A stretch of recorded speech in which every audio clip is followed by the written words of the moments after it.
Maman journaliste, étape informateur, liboso, l'anama malamu, ezali, pour dégager majorité parlementaire. Comme ça va député, nous sommes basés à côté, il y a président de la République. Pour baser quoi prier président de la République. Il y a mis balai formateur. Ako sangisa. Moko na moko ako yamba moko na moko ya ba ike ya ba regroupement. Oko tala vision ya gouvernement ya liboso. Nde premier ministre pour ko zala mokambi ya gouvernement na ba ministre oyo bakobima pour sa nini bakamba mboka.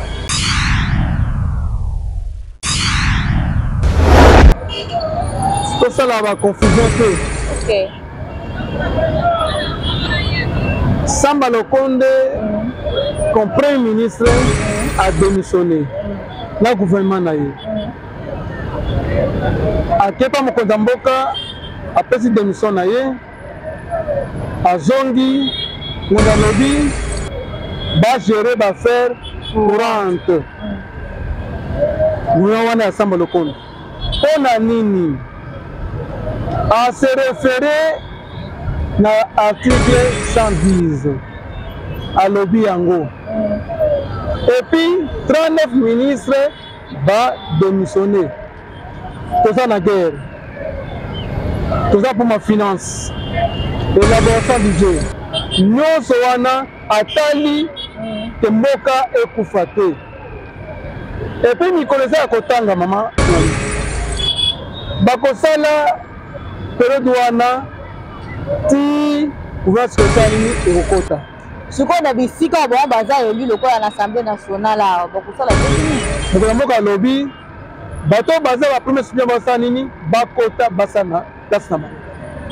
Bakosala soki balongwe kuna na gouvernement bakotala ndeni bakosala na suppléant na ye ndeni bakosala nini bakolokana. Mais eloko mabe wana ezalité bato ba méditer ba kamatiser yango te azui décision moko salvatrice to zala na équilibre na mboka makambo sa nini etambola ndenge sengeli. Bonjour, bonsoir, ça dépend de l'heure à laquelle vous nous suivez partout dans le monde. Quand on est de Sarabino, ceux qui accotent, ils allaient tout bon pour nabi sur mon côté. Donc moyen nini ya ko transmettre bino yango lokola lelo nazali ngamo côté na plateau nazali na invité o ezali ndeko Jacob Mboma Ntintaka o ezali coordonnateur national ya ba parti partenaire ya MC o ezali mouvement de solidarité pour le changement ya Laura Bakumona Diatabao. Mbote mona mboka Jacob Mboma. Mbote maman journaliste. Sango boni. Non, ça va, tout ça bien, tout ça tambola, tout ça ndembo ezokende, tout est malam. Sans plus d'arrêt, on a au Italie à côté ya mboka Congo, toujours banda na au Italie côté informateur, to monaki mona mboka Augustin Kabuya, wadali ko honorable, azalaki nommé lokola informateur et pas mokonzi mboka Afrique centrale Tshisekedi Tshilombo. Kota la sisa ki mission na mais lelo si ba pesa sur deuxième mission. Il y a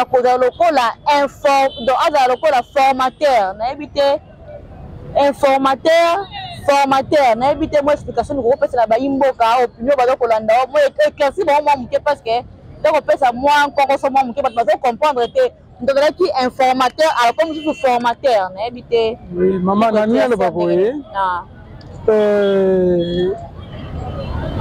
secrétaire général Augustin Kabuya azali moko ya au cadre ya IDPS. Na l'élection et au Salema abimi député national.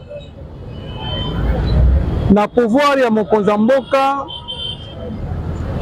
il faut to bimisa informateur oyo akoluka na ndenge nyonso azwa majorité parlementaire. Yango wana mokonza mboka na considération na confiance anomaka honorable Augustin Kabuya comme informateur. Asali musala na ye kitoko asilisi na délai oyo esengelaki te au lieu de 1 mois mais asala yango na moins de jours asilisi yango apesi rapport de pa mokonzi ya mboka mpo koloba na ye ke nazwi majorité nombre ya badepute na kota majorité wana etali ye na mokonzi ya mboka alobi yango te tobimisa yango pe te tokoloba pe te mpo toyebi yango te mokonzi ya mboka amoni mosala asali eza malamu alobi lelo akoma formateur lelo honorable Obisaka Buya akomi formateur akoyamba sikoyo ba président ya ba regroupement politique po basola na bango batalo bakosala pona gouvernement ekoya liboso nde wana mokonzi ya mboka akosala nyonso akobimisa premier ministre et gouvernement mpe ekobima mosala ekosala nini ekobanda mama journaliste formateur donc pour former gouvernement te pour te dire que tu formes gouvernement d'un premier ministre il est d'accord formateur à former sous baïké te ma journaliste étape informateur liboso na malamu ezali ko dégager majorité parlementaire comme ça va député nous so bazali na côté ya président de la République po bazoko appuyer président de la République ya mibale formateur akosangisa moko na moko akoyamba moko na moko ya baike ya ba regroupement okotala vision ya gouvernement ya liboso nde premier ministre to akozala mokambi ya gouvernement na ba ministre oyo bakobima po basala nini bakamba mboka. Moi, question de curiosité, est-ce que mon amboka Laurent Gbagbo a dit honorable? Il y a maman qui peut être informateur. Bon, monsieur Laurent Gbagbo Azali, président. Il y a le regroupement politique AAP. AAP est le regroupement Azali na au représentant Nango Tony Chikou. Ok. Nayango na kata regroupement wana ezali na ba 5 regroupement na kati tozui AAP ezali président honorable Laurent Gbagbo Jeta Bau ozui ADR kamami na mama Arete Wambu ozui AR kamami na Richard Mulumba ozui AMC Kamina, ministre d'État Moussa Antipasse Namoussi. Est-ce que vous allez faire un député? Madame la Sénat, na FP Kamina Steve Mbikai. Quand député, on a qui président honorable Laurent Gbagbo alobaki bien asinaki na document ya engagement na ye toza na 33 députés nationaux na ba députés provinciaux au-delà de 70 députés provinciaux donc 33 députés nationaux oyo honorable Laurent Gbagbo a présenté na informateur ou akomi lelo formateur donc on a asinaki document ya engagement na ye na place wana après qui document na informateur et l'autre qui est un document.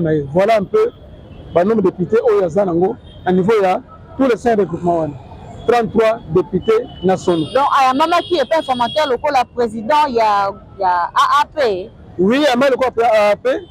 Le président Moussouana P pour le coordinateur Moussouana regroupement Bamaï Bangopé. OK. Antipas Moussi, maman Arete Mwambu et Richard Mulumba et nani Steve Mbikai. Donc bambaki mutu na tour na ye na ba regroupement autosanango nyonso wana. Donc Laurent Gbagbo a présenté honorable Laurent Gbagbo a présenté 33 députés nationaux au Zanakati ba regroupement wana nyonso. Est-il vrai que honorable Laurent Gbagbo a dali pe na bandeko o ya PCA o kuma mwa pa mwana mboka Vital Kamerhe? Oui. Mwana mboka lona bato mona bazali na PCR na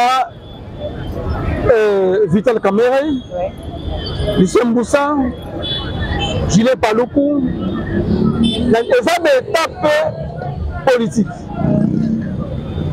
Donc ba découpement na biso, bon ba za ba découpement bango, so te passe mo sali méga plateforme.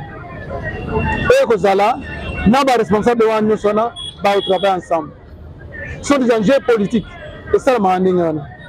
Donc ba carbonité bazali ensemble ba otala ndé ba travailler ndeni ba kosala po ba bimisa ba découpement ba député na bango na niveau ya parlement. Maman quand j'écoute maman est-ce que dit que ba tu bazali en ba public ba da population bazali ko se prêter na PCR wana parce que bimi on dirait moi bimi na brutalité moko boye na ebité ba ko se papa na plateforme wana te na pe ko ba opinion nini o bazali ko mona on dirait et il pour ko contrecarrer la plateforme mususu quoi union sacrée invité maman journaliste est-ce que contrecarrer le comme côté je crois mon aki ba mususu ba qui bad et que yamaki oh yande ko ça malukondo voilà que bad ba que pese ba mususu pe ba ko créer le comme mususu ezali ndenge wana ezali te po bango nyonso badécoupement sur wana bakeyaki wana ezaka na vision moko soutenir les actions du chef de l'État, soutenir le programme du chef de l'État Félix Antoine Tshisekedi Tshilombo. Ce qui baye eza pour soutenir baye te pour bakabwana te ko soutenir Félix Antoine Tshisekedi comme président de la République. OK. D'action na ye, programme na ye, ya bazo sanga na bango nyonso po babisa majorité wana. Comme on a dit, bon, le Premier ministre Sama Lukonde, le Premier ministre sortant parce qu'il a comme déjà député national. Comme on a été le gouvernement, qui démission. Mais pour ça, démission, après, mon conjecolo à lobby, donc on a démissionné, mais on a préféré, pour gérer l'affaire courante. Mais en tout cas, on dirait que tu vas se faire un bon côté, éviter ce qui est beaucoup plus à la tour, peut-être des bus de Toye, peut-être éviter ce qu'il faut expliquer. Donc, qui ministre a démissionné, ils ont mis ce soir, gérer l'affaire courante. Est-ce que CG, est-ce que tout le monde peut gérer l'affaire courante parce que c'est bon, il y a des gens qui maman journaliste, c'est ça la confusion. Ok. Samba Lukonde, comme Premier ministre, a démissionné. Le gouvernement n'a eu. A Kepa Mokondamboka, après cette démission n'a eu. A Zongi, Mwanda Lobby, va gérer l'affaire courante. Nous avons à Samba Lukonde. On a nini à se référer na article 110 à lobby yango. Et puis 39 ministres va démissionner. Tout ça la guerre. Tout ça pour ma finance. Élaboration budget. Nous soana atali temboka ekufate. Et puis mi connaissez à kotanga maman journaliste. Bakosala période wana ti ouvert que ça nini ekokota. Ce qu'on a vu si quand on a élu le corps à l'Assemblée nationale, beaucoup ça l'a défini. Beaucoup de lobby, bateau basé la première subien basa nini, bakota basana, tasnama. Bako sala, ceux qui balongo kuna na gouvernement, bakota la, ndeni bako sala, na suppliant, na ye, ndeni bako sani, bako lokana. Mais eloko mabe wana ezalité, bato ba dramatiser en côté. A joué décision moko salvatrice. OK. To zala na équilibre na mboka makambo sanini etambola ndenge sengeli. Ba gérer l'affaire courante. Ce gouvernement esili yaskeye par sa remise de reprise et aussi là mboka yokozonga na normal.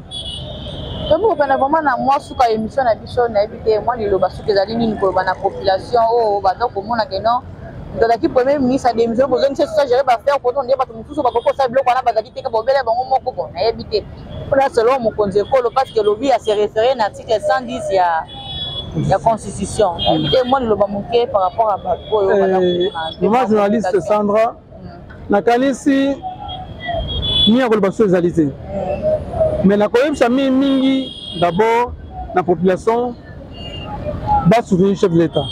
Ok. La personne qui a besoin des apports d'intérêt à Nini Yamboka. Comme on dit, on mérite à être informateur, on mérite à être formateur, Moussikaté, le économie Premier ministre. Donc, nous sommes Nini et Kosalama. Moussikaté, à quoi soit décision, Moussoussou, pour la nomination de Premier ministre. Depuis nous avons côté la gouvernement, Baosala Moussala pour Mboke Kenini et Keliboso. Biso, toko senga mingi batu va soutenir Mokonjamboka Félix Antoine Tshisekedi Tshilombo. To soutenir parce que Azome Mamboka na rythme moko ya malamu. Amisa Azosala initiative nae po lobby congolais azane sengo. Azo bunda lobby social congolais sanini et bongra ezala malamu. Yango na to lobby to soutenir rien de façon que me kende liboso.